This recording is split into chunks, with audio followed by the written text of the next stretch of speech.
Ayrılmışam. Həyatdır da, Samir, yaşayırım. Oğlunla bərabər yaşayırsan. Oğlumla bərabərəm.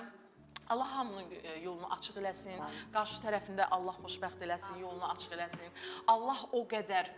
Həm də Xürrəmə xanım... Allah o qədər onu xoşbəxt eləsin ki, biz ümumiyyətlə onun yadından çıxaq. Aha. Tamamilə. Və Allah məni o qədər xoşbəxt eləsin ki, ümumiyyətlə yaşadığımız o xoş günlər olub, 9 il ərzində hər bir insan kimi xoş günlər olub. Onları hətta belə yadımdan çıxardım. Həm negativləri, həm pozitiv günlər. İstəmirəm də silinsin. Çünki elə bir şeylər yaşadım ki, bəlkə də heç bir qadın yaşamayıb onları.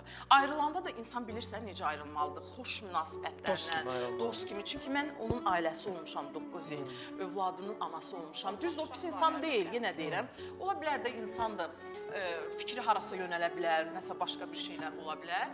Allah onu o qədər xoşbəxt eləsin, ilahi. Məndən də xoşbəxt olsun, başı özünə qarşısın.